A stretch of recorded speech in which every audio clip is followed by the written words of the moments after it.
दोस्तों, आज हम बात करने वाले हैं कि ऐसे विषय पर जो आने वाले समय में भारत की पूरी पेमेंट व्यवस्था को बदल सकता है। क्या आपने कभी सोचा है कि जिस तरह आज हम जेब में नगद रुपए रखते हैं, उसी तरह मोबाइल में भी अब सरकारी असली रुपया रखा जा सकेगा। इसके लिए आरबीआई ने जारी किया है डिजिटल रुपया, जो यूपीआई से अलग है। अब सवाल है, क्या इससे बैंकिंग सिस्टम बदल जाएगा?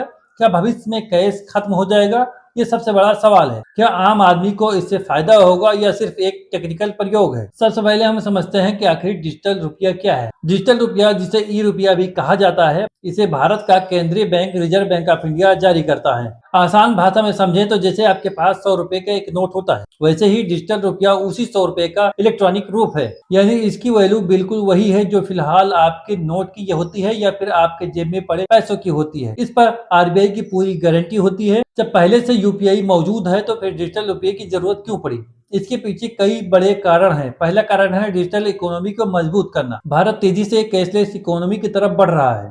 ऑनलाइन पेमेंट बढ़े हैं, वही मोबाइल ट्रांजैक्शन भी बढ़े हैं। ऐसे में आरबीआई चाहता है कि भारत के पास अपनी आधिकारिक डिजिटल करेंसी हो। और दूसरा कारण है भुगतान प्रणाली को सुरक्षित बनाना। डिजिटल रुपया सीधे केंद्रीय बैंक द्वारा जारी होता है। इसे भुगतान व्यवस्था अधिक भरोसे और सुरक्षित बनाती है। तीसरा कारण है कैश मैनेजमेंट की लागत को कम करना। नोट छापना, पहुंचाना और सुरक्षित रखना, इन सब पर भारी खर्च होता है। डिजिटल रुपया इन लागतों को कम कर सकता है। और चौथा कारण है भविष्य की वित्तीय तकनीक के लिए तैयारी। दुनिया के कई देश सीबीडीसी पर काम कर रहे हैं। भारत भी इस दौड़ में पीछे नहीं रहना चाहता। डिजिटल रुपया काम कैसे करता है, आइए हम समझते हैं। डिजिटल रुपया सीधे आरबीआई द्वारा जारी होता है। इसे इलेक्ट्रॉनिक रूप में बैंकों और अधिकृत वित्तीय संस्थानों को दिया जाता है। इसके बाद ये बैंक ग्राहकों को ई वॉलेट उपलब्ध कराते हैं। यूजर अपने मोबाइल में वॉलेट ऐप डाउनलोड करते हैं, रजिस्ट्रेशन करते हैं, बैंक अकाउंट लिंक करते हैं और केवाईसी पूरी करते हैं। वॉलेट में डिजिटल रुपए लोड होता है। इसके बाद डिजिटल रुपया आप भेज सकते हैं, प्राप्त कर सकते हैं और भुगतान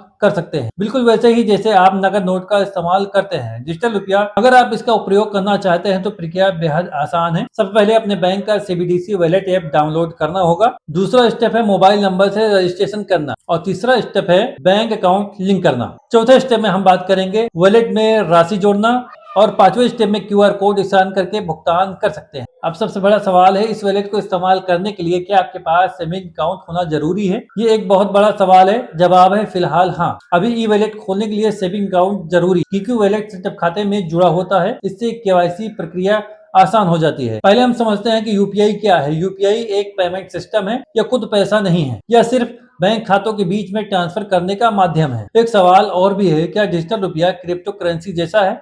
बहुत लोग इसे बिटकॉइन जैसा समझ लेते हैं, लेकिन दोनों में जमीन आसमान का फर्क है। लोगों का मानना है कि आने वाले वर्षों में डिजिटल रुपया भारत की अर्थव्यवस्था में बड़ी भूमिका निभा सकते हैं। संभव है कि सरकारी सब्सिडी सीधे रुपया में मिले, इंटरनेशनल पेमेंट आसान हो जाए और छोटे व्यापारी को फायदा मिल सके। कुल मिलाकर डिजिटल रुपया भारत की डिजिटल क्रांति का पहला कदम है। ये यूपीआई के लिए विकल्प नहीं है, बल्कि उससे अलग है। ये भविष्य का पैसा हो सकता है, लेकिन अभी एक शुरुआती चरण है। आने वाले समय में इसे विस्तार कैसे होता है, ये देखना एक बेहद दिलचस्प होगा। ऐसी हर खबरों से अपडेट रहने के लिए हमारे चैनल को सब्सक्राइब करें और ये वीडियो देखने के लिए आपका बहुत बहुत शुक्रिया। जय हिंद।